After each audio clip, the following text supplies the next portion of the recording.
Hi everyone, and welcome to the next episode of the Global Nomads Podcast. Today we have Andrew Sanden. Andrew is the CEO and co-founder of Intrinsic Innovations and Intrinsic Venture Capital. He's not an immigrant himself, but he's a big supporter, and he's responsible for bringing more than 50 businesses from different parts of the world into Canada. Andrew, welcome. Thank you for having me. I'm happy to be here.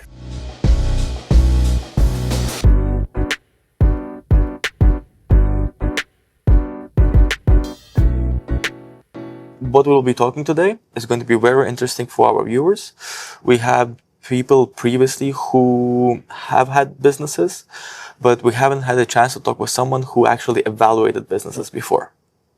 So it's great to have you and learn about the other side. So people who are thinking about starting a business in Canada, and especially in the innovation sphere, can leverage this podcast and learn something new.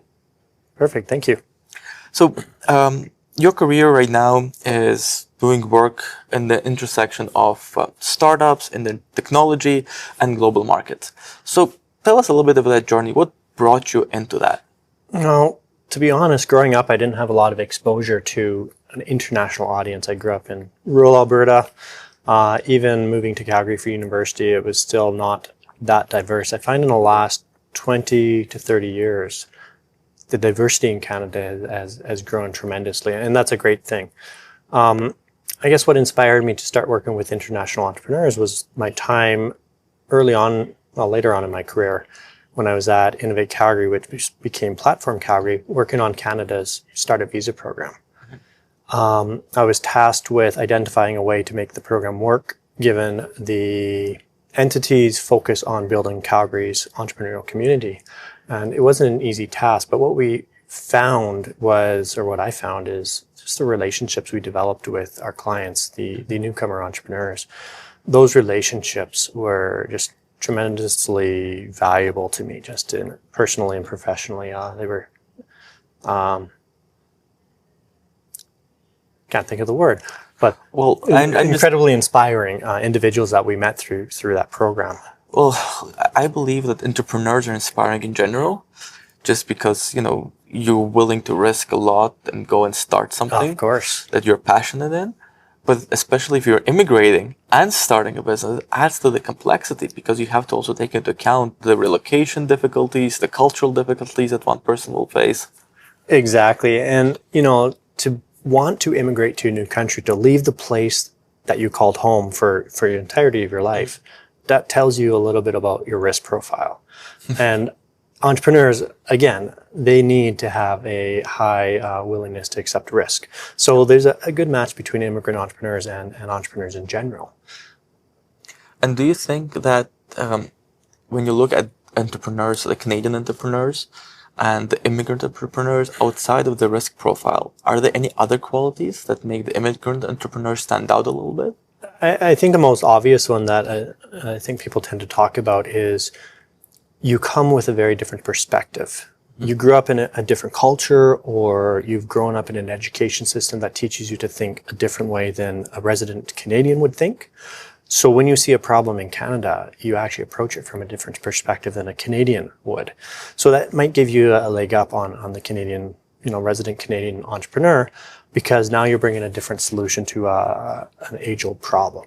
So you can come up with something new for consumers to purchase from you, or for your customers. Oh, thank you so much for watching the podcast. I really appreciate you taking the time from your busy schedule to be with us today. And I would like to take this quick moment to say thank you to all the people who are helping me out. Sergey with the visuals, Angelica with the social media marketing, and Intrinsic Innovation for providing us with this beautiful space. All the necessary links are in the comments below. Don't forget to like, comment, share, and subscribe. It really helps the channel grow, so please spread the love. And I highly encourage you to watch the episode until the end, because there's more interesting things that we'll be sharing today. Thank you. So thinking outside the box does really help out in terms of that. And I mean, maybe thinking outside the box is a bit of a overutilized word these days. It is. But definitely it's something that I would guess the people who haven't been in the box can definitely leverage in terms of finding different ways of fixing a problem. Exactly. Because when I look at it, even from a perspective of when I'm helping, or more my wife, to be honest, helping my kids with mathematics, the way they solve the problem right now is different to the way we were taught to solve the same mathematics problems. Yeah, you're so right about that. And being able to apply a different knowledge base to solve the same problem as someone else is incredibly valuable. The other thing to look at is when individuals come from another region of the world, they also come with experience using technology that may not exist or maybe exist in a different format in our country. So as an example, in a lot of parts of the developing world, they never had land-based phones. Okay. So they immediately jumped to cellular technology. Whereas, North America has had a hard time, at least 20 years ago, moving from land-based phones to cellular technologies. And even today you see families, they still have their land-based phone and they might have cell phones as well, but they're still reliant on that old technology. And what we see in developing countries then is financial systems or the way transactions are done are now incredibly different from the way they're done in North America, simply because of that technology jump. Yeah, they went from A to C without the B, basically. Exactly. That's an interesting point, because that's true. If you haven't seen the other way, you're easily adapting that new technology that is probably cheaper and easier to exploit than the technologies that people are trying to get rid of, basically. Exactly. And technology penetration as well. You look at some countries, let's say Vietnam, where over half the population is under, I think, 25 years old.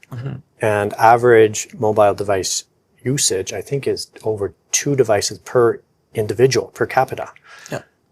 Which is amazing. So some people have 3-4 phones, which is unheard of in Canada. Well, there's some people who like to have lots of phones, but for the most part, we have our single cell phone. Yeah, and maybe a work phone on top of that, and that's kind of it.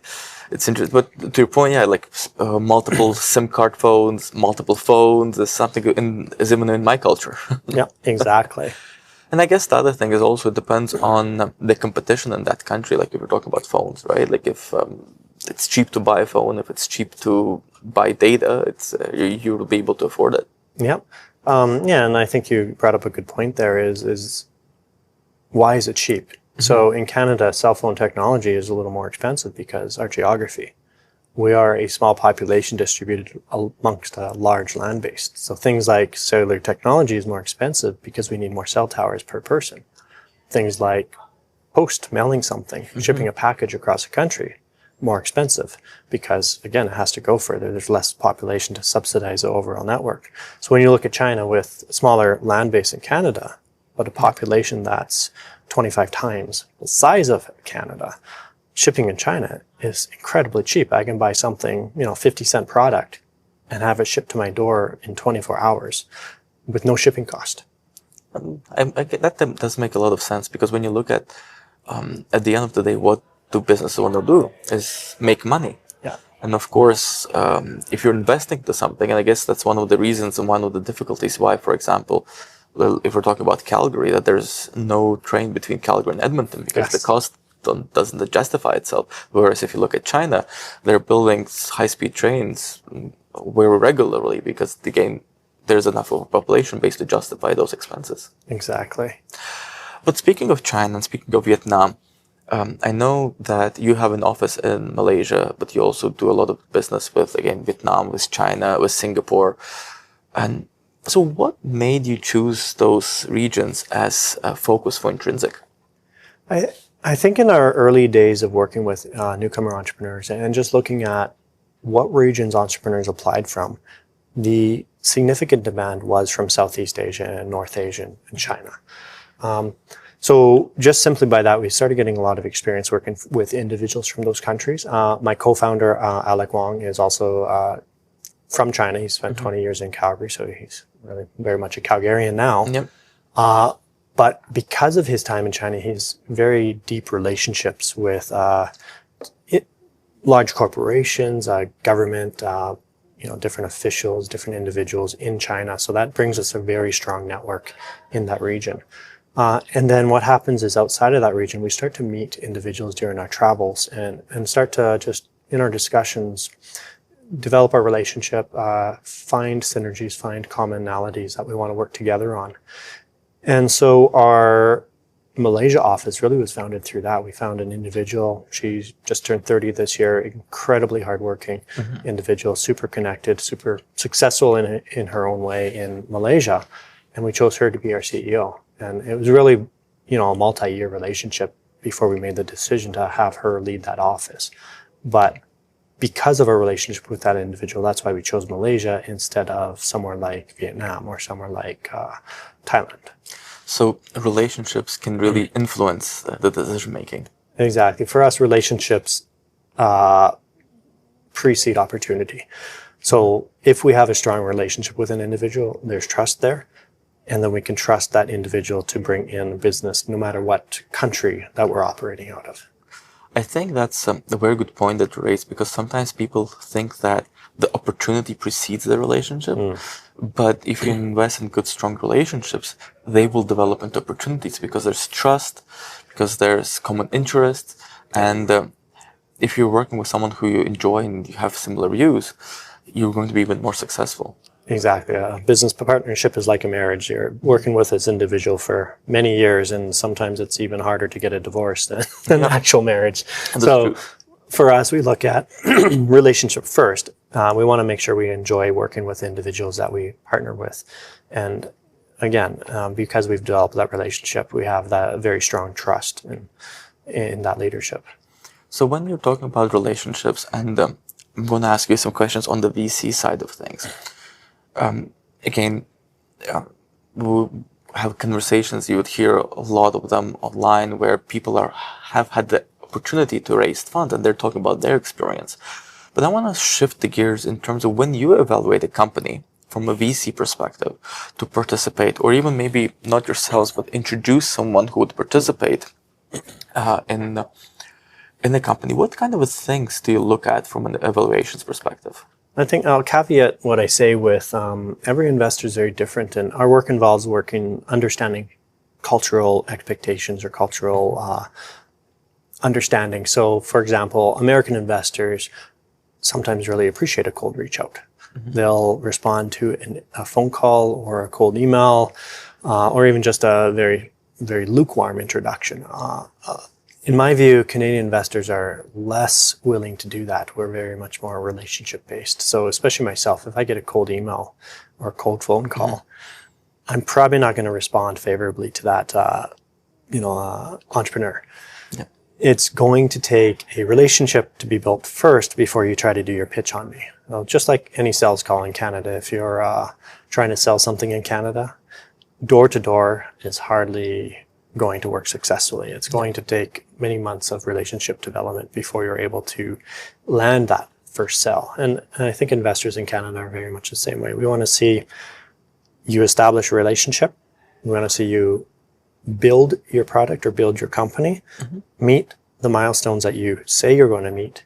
And only after a year or 2 years, then maybe ask us for money. Because now we've seen your journey. We've seen you actually fulfill what you've said you're going to do.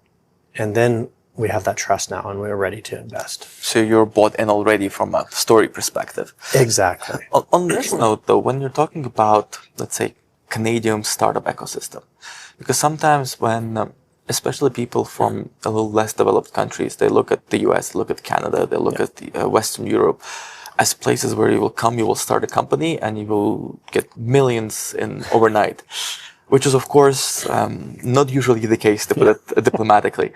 But what would you say are kind of those wake-up calls that you would say, like, to people that, hey, guys, this is the reality? I would say, like, for example, relationships, like, you have to build a relationship before you go and start cold calling and raising funds. What other things would you suggest that, hey, guys, this is the reality of the Canadian startup ecosystem? I'd say show your commitment. I think a lot of people come here and expect to start doing business right away. Whereas I think Canadians want to see you part of the community first. So if you're an entrepreneur trying to raise money in Canada, show how you're actually benefiting Canada, or how you personally or your team is involved in the Canadian ecosystem, or even just the Canadian communities. So I guess an example might be if I'm investing in a startup, then I want to see that that individual is going to be present in not my daily life, but present in the community, so I can run into that individual and actually get updates from that person and not sort of lose track of what they're doing just because they're in a faraway location. Yeah, not just, take the money and go networking on islands of billionaires kind of thing. Exactly. And then the other part is, Canadians tend to be a little more quiet. We don't say no. We secretly say no, but we'll always, if we don't want to invest, we're not going to tell you that.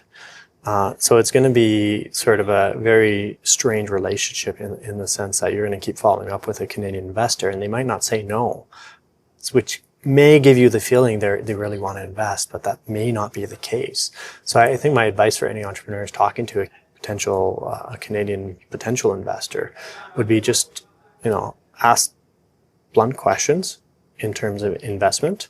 If you're getting the runaround to say, okay, are you interested in investing now, or do you want me to actually come back in 6 months and update you on my story? Or is this completely not your interest and should I just go away?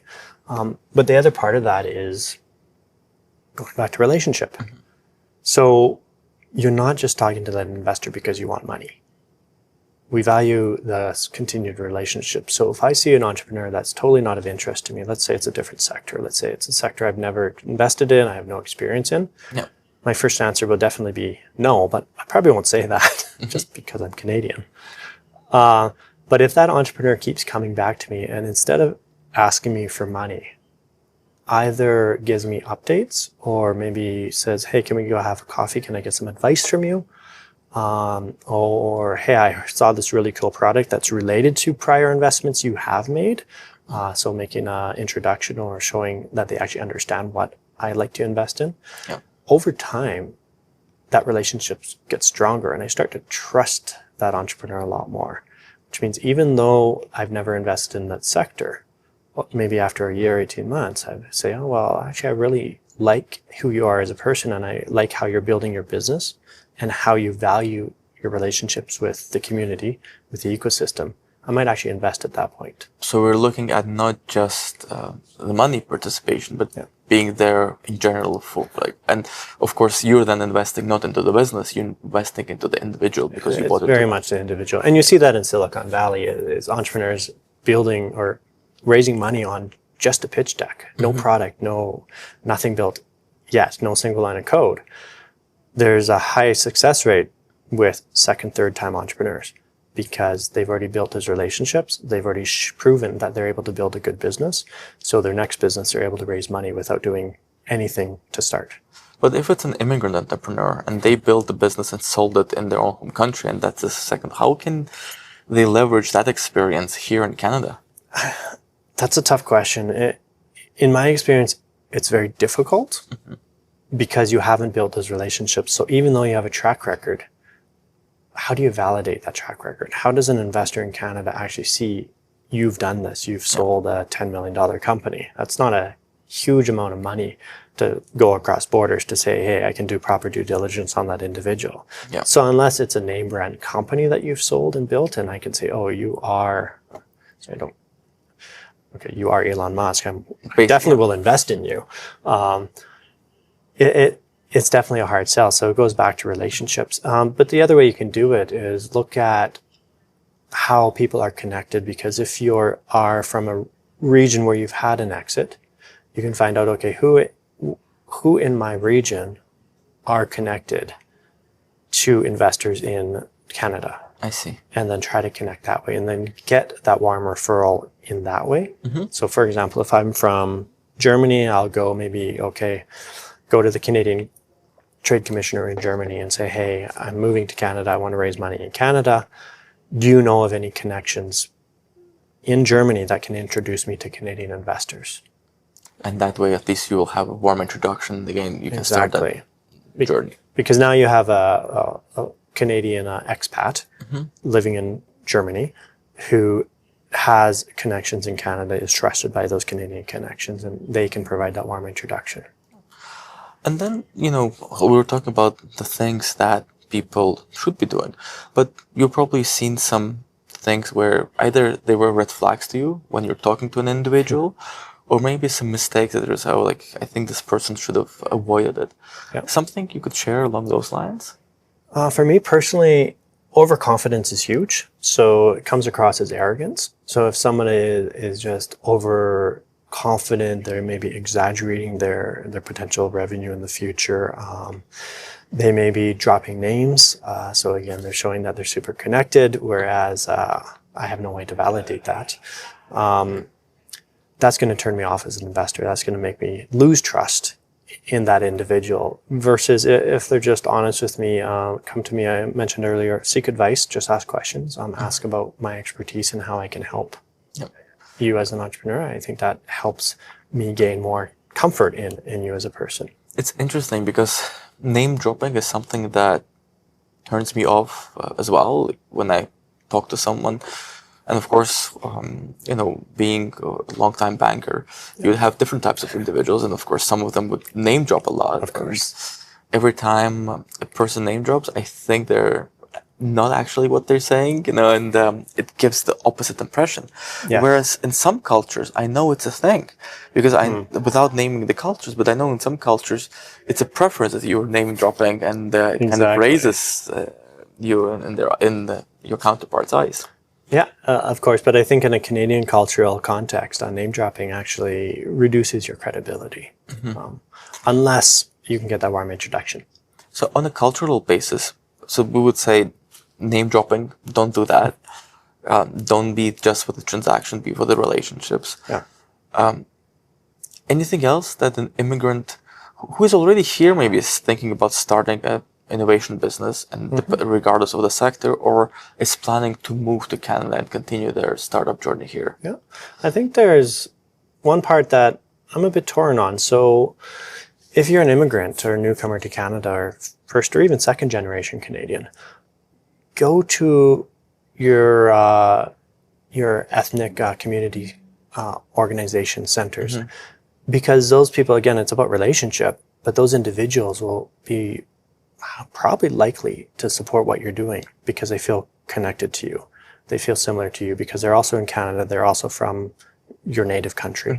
So you can start to build relationships in that way, definitely. But I think some people take that too far, in the sense that they only stay within that group. So the caveat to that is, while you're doing that, make sure you start to go to other chambers or other organizations to expand your network outside of your ethnic identity. That's a very good point. There's a lot of people that, and I've talked to a number of those individuals as well, where like, oh, I'm just talking to my own people and I don't have anyone outside. But then how are you building real relationships? Exactly. How you're making Canada home as well, if you don't have, and then I'm talking only about kind of the Canadians, but I'm talking about in general, because there's so many different communities. Yes. And we follow, or I believe in the lean startup concept. So Steve Blank does a really good job with coaching the lean startup in the sense of customer discovery, market validation. So if you're sticking to one ethnic group in terms of your initial product development, you will likely be missing out on a huge market, because now your product is super tailored to one market, one potentially quite small market. Whereas if your discussions involve, a much larger group or broader or diverse group, now your customer discovery, your market validation is done in a broader set and applies to a much larger customer base. So what you're saying is you do want to focus on a certain product, so don't be too broad, and because then you will have too much market, and then people won't really know what you're doing. Right. But then don't do too narrow, because then you will have a very small market. Exactly, especially your initial customer discovery exercises. That's why I say I was torn on going to your ethnic community group. It's a great way to start, but it's kind of the same as selling it to your family or your grandma. Yeah. Of course, they're going to say they want to buy it. So you need to go to some uncomfortable conversations or some groups that you're not familiar with and try to sell your idea. And when those groups are willing to give you money or something of value, that's when they say, you got something. Build your business based on that. So if market validation is an amazing place to start for just understanding if your idea is valuable, right? Yeah. Okay, good. And when you're looking at raising funds, because there are different avenues to raise funds. We're talking about investors, we're talking about government grants, we're talking about banks that could potentially lend money to a startup. But when we're talking about these different avenues, for businesses who you helped move here to Canada, what have you seen be the most successful in terms of which avenue they would pursue? I think if you're a newcomer to Canada or even starting a business in Canada, you need to understand that grants will not come right away. Government money, there's a lot of government money. Canada has a great reputation for subsidizing startups or providing innovation grants. SHRED, which is Scientific Research and Engineering Design tax credits, even non-dilutive grants. But I find startups expect to be able to receive those right away. They can't. It's, again, relationship building. You need to build your relationship with the government representatives. They're the investor, so treat them just like you would treat an equity investor. Build the relationship, get them to know your journey, and it probably will take, unless you are iterating your design very fast, you're putting a lot of your own money in, or you're raising money outside through friends, family, or angels, probably takes 6 to 18 months before you can get that government money. So it takes time. I think people misunderstand how difficult it can be. And then with newcomers, it's even harder. Because if you're here on a work permit or even a PR, there's, I think, a misconception in government that it's more risky. Or the government qualifying criteria may not apply to you. So it might take you 2 to 3 years before you're able to access government grants. So just because, again, you're starting a business in Canada doesn't mean that you're going to get those grants straight away. Exactly. So I'd say your priority is building your relationships. So if you do identify a grant or even an investor that you think is highly applicable to what you're doing, build the relationship before asking for money. Understood. And then I just want to talk about industries as well, because you're in the tech innovation industry, but there could be different immigrants who are thinking about different styles. They could be agriculture or ag tech, for that matter. It could be clean tech, especially in Alberta with the oil and gas industry being strong. It could be something in the automotive industry. There's so many different industries. From your experience, what industries have you seen get the most traction in Canada? I think you need to look at what the government focus areas are, because that generally trickles down to the ecosystem development. So in each region, if you're in Vancouver, BC, if you're Calgary, if you're Ottawa, or Toronto, they'll have different sector focus areas. So Calgary Economic Development has their areas of sector focus, but the Alberta government also has their own sector focus areas. And they may not be exactly the same as Calgary Economic Development. So you need to choose where you land based on your sector. I think in Alberta, very much focused on agriculture and agriculture technology, protein development. We've done a lot of work in AI. Canada, I think, is top 2 or 3 in the world for artificial intelligence, and that's partly because we have Amy out of Edmonton as a research institute. Calgary has a quantum research institute, so we've done a lot of work in quantum as well. So again, government money is going into those fields. So there's a trickle down to startups and investors coming in to also look at those fields. Life science, say manufacturing, but more, it's the word clean manufacturing. So rather than just traditional manufacturing. So if we were to say, if I'm thinking about a startup, try to understand also what kind of government support systems are available in the industry. Exactly. Because that gives you a good idea of sort of where the ecosystem will evolve into. Okay.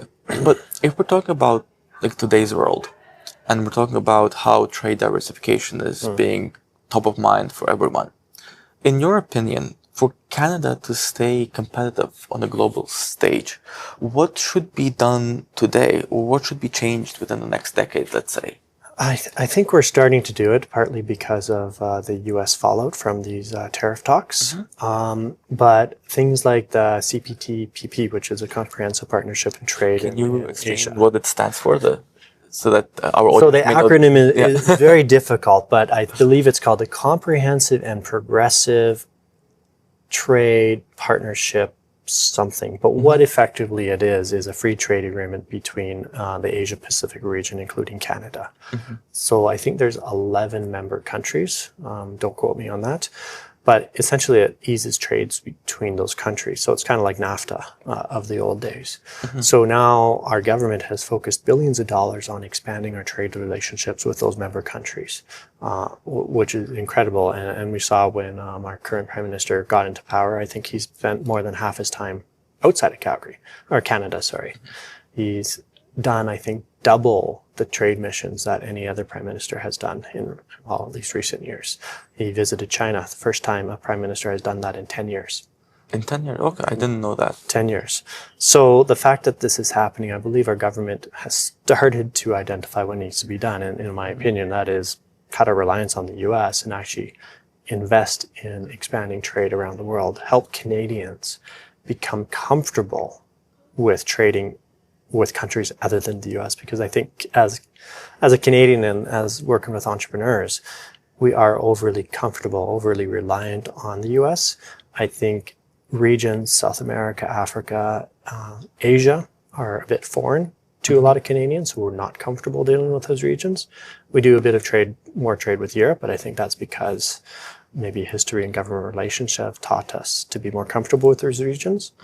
But having visited so many countries in Asia in the last couple of years, there's incredible opportunities. And I'm glad to see that our government is actually starting to focus on those and lead trade missions into those regions. Maybe they saw the good work that Intrinsic was doing and they decided to piggyback on it. Of course.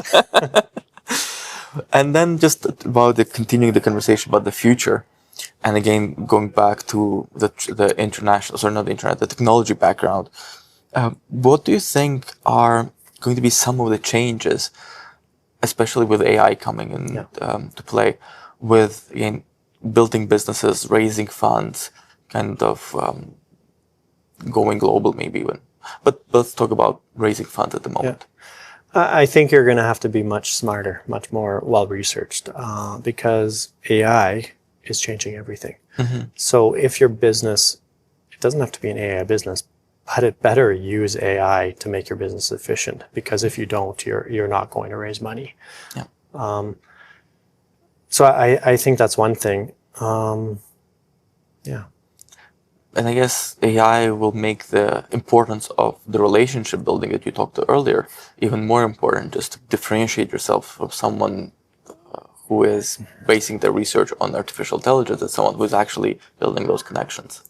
Exactly, and AI is getting better. The ability for AI to generate information, do research, and actually be accurate and correct is getting better. But I think by building those relationships, you can get your foot in the door. An investor still isn't going to look at a cold pitch, done by AI. It's not going to change in the future. But investors now can also use AI to look at a larger number of pitches. So now, not only, I guess you can liken it to resume screeners in corporations. So when I apply to a job, if I don't have the right keywords in my resume, it doesn't even get to the person that's doing the hiring or the admin who's filtering the resumes. It just gets rejected right away. And I think pitches are much the same way. So if you have a relationship and you've done work to identify the right investors and find a way to connect them through warm introduction, you can at least get your foot in the door and get a human to actually look at your pitch. I see. Even if the AI might have screened it out. And then, in terms of the last thing I want to ask you, and this is more of your personal advice. So if there's one or two things that you would say to the immigrant entrepreneurs that are considering Canada, let's make it two questions. Let's say they're immigrant entrepreneurs considering moving to Canada and moving their business to Canada and continuing their startup journey here. What would be one advice or two advice that you would give to that person? I think I would say be patient. Moving to a new country is not easy. It doesn't matter if it's Canada or Japan or Venezuela. It takes a lot of time to basically transition your life. So there's the legal process, actually applying for immigration, whether it's a work visa or a residency or citizenship, that takes time. But there's also cleaning up your life in your home country. Needing to make sure, your family's taken care of, your assets are taken care of, your tax issues are taken care of. Because when you move, that's start of a whole new journey, and you don't want to have a lot of your past, I don't want to say issues, but past responsibilities affecting how you're building your life in your new country. Once you move to Canada, again, it's patience, because you're building relationships. A big part of it is resilience, because you'll be lonely at first. Yeah. So don't be disheartened. Keep going to networking meetups, just different groups, just to meet new people and explore, because I think Canadians are very welcoming as a whole. So if you're showing up and you're saying, well, I want to contribute, I want to build my business, I want to actually build the community, they'll be happy to talk to you. And even though it will take months to build, your life again, I think it's would be very rewarding for someone coming here. And honestly, from my experience, I can definitely say yes, Canadians have been very warm. If you are willing to show up, they will definitely take a step towards you as well. Exactly. And then maybe the last question, then I'm going back to the people who are thinking about starting up a business, who already moved here, maybe to your point, like second generation immigrants. Because, of course, there's, people who are thinking about starting up a coffee shop or starting up, like a restaurant. But we're talking more about the innovation industry and talking more about tech and, again, clean tech, ag tech, or something along the line that can actually make a significant change and improvement in the world of how we do things. Yep. What would you tell those people? I would say do your research, but I mentioned the Lean Startup and Steve Blank earlier. So there's a really great course online for free called How to Build a Startup. And it's on Udacity, udacity.com. Free to take, and it goes through a lot of those exercises on customer discovery and market validation. Because the idea of the Lean Startup is before you spend money, you're validating your idea, making sure that there is a market that is willing to pay you for what you're developing before you spend money. Yeah. I've seen a lot of entrepreneurs spend a lot of money. I think one individual spent $200,000 of his own money developing essentially a social media platform, which great if you're Zuckerberg, but I mean, if you're spending that kind of money, maybe spend a little bit developing it, $1,000 or $2,000, but get customer feedback and listen to that customer feedback. I guess listening to the feedback is also important, because sometimes I find entrepreneurs not really receptive to feedback. Right. That's so true. Entrepreneurs tend to be, I've done this as well, but they tend to be overconfident and a little tunnel visioned, especially engineers and scientists. Because I'm an engineer myself. We identify a problem, we solve it for ourselves, and think, oh, everybody will want that. And nobody does. Well, Andrew, it's been a pleasure talking to you. Yeah, thank you. Thank you, and thank you for sharing your insights. I'm sure there's a lot of things that our viewers will learn from this conversation. Great. Thank you so much, Samir.